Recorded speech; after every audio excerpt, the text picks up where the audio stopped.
Tantor Audio, a division of Recorded Books, presents The Burning Air, a novel, by Erin Kelly. Narrated by Candida Gubbins. Mrs. Bingley. But Inspector, he's just a boy. Inspector Ghoul. We're all boys to our mothers.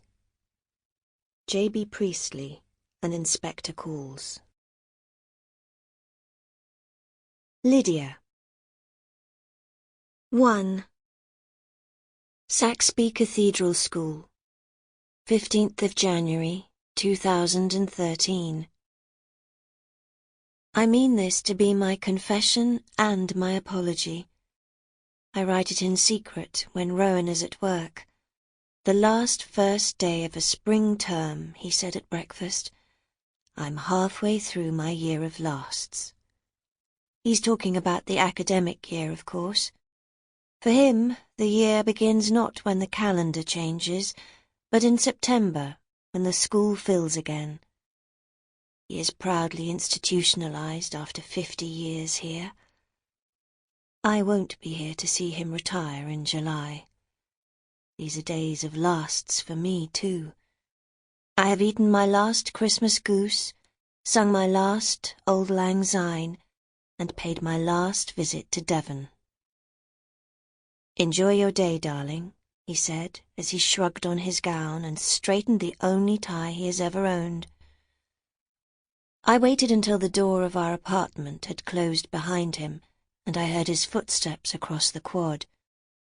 Then I dragged myself to bed, where I dozed for 3 hours, dreaming about my single remaining first, my unborn granddaughter. I woke up invigorated by the promise of her. I will see her. I will hold her. At noon, I rose to force down some soup and return to my writing. I struggle to grip the pen these days. My script has become that shaky old lady writing, rickety letters that suggest an age their author will never attain. This diary is identical to the dozens of volumes that preceded it, in which I have recorded everything from my marriage to my magistracy. I have written about everything that ever mattered to me. Everything but the thing. It is such a beautiful book, and such a pity that I will have to destroy it after writing. I am compelled to write, despite the risk of discovery.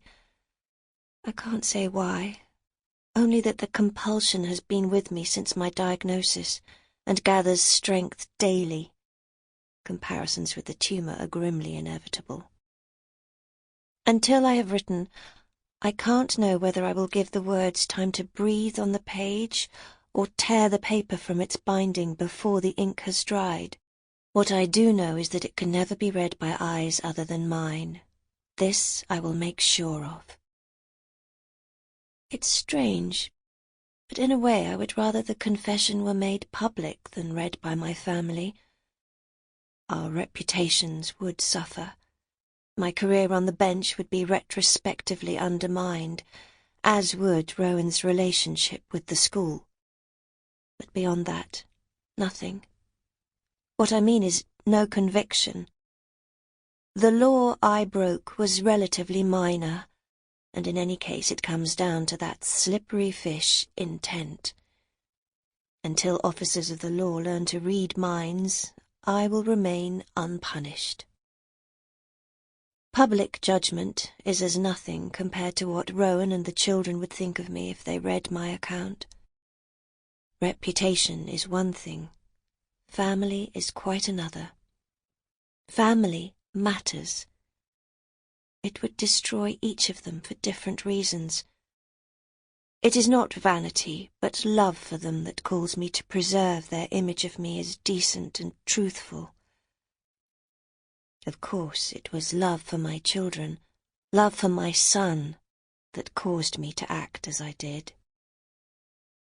It was a lapse of judgment. If I could have foreseen the rippling aftershocks that followed, I would have acted differently. But by the time I realized the extent of the consequences, it was too late. In my years on the bench, I heard all the excuses. None of them applied to me. I wasn't young. I wasn't impoverished. I wasn't uneducated. Motherhood was my only excuse.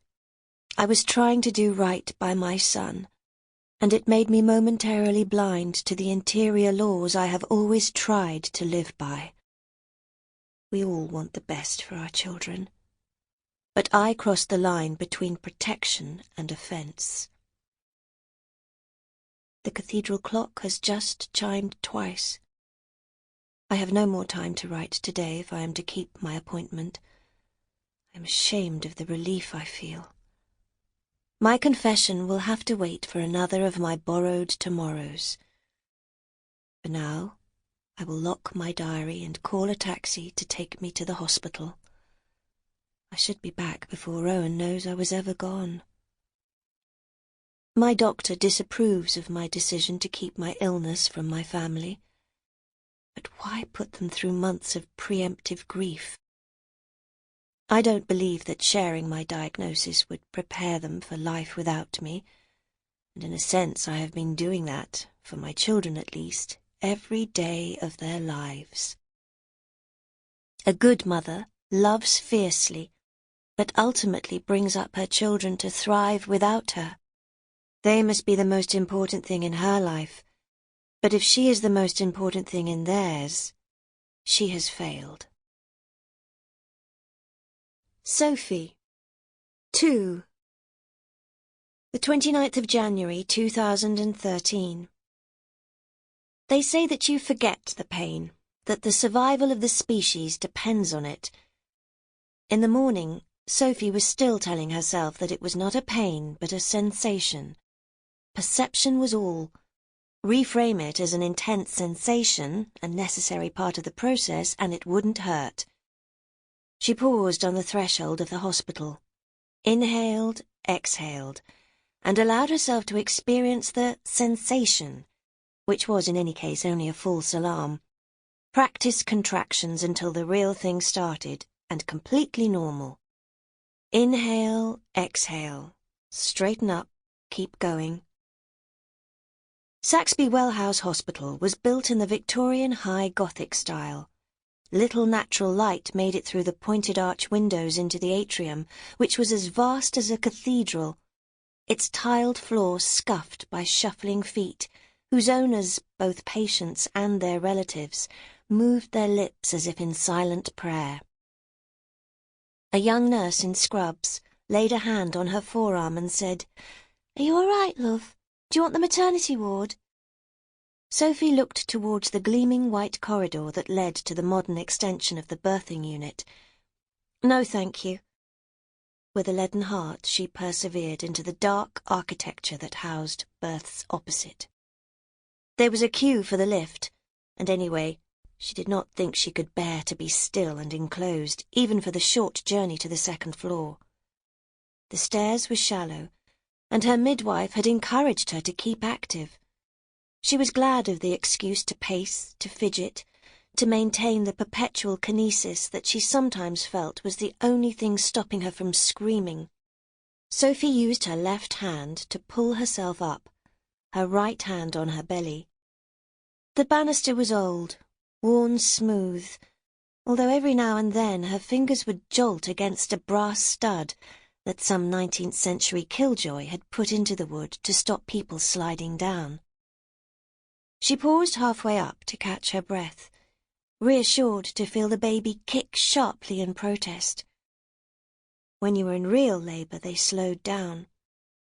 In the blink between her collapse and her slide into this living death, Lydia had vowed that she would live to see the baby born, which Sophie had taken to mean that the child's arrival would give her permission to die.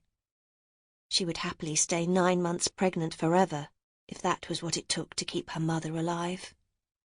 She bypassed the polished terracotta length of the public oncology ward, heading straight for the little private room at the end of the corridor. Rowan and the others were already there. The dimensions of the family were all wrong. Sample complete. Ready to continue?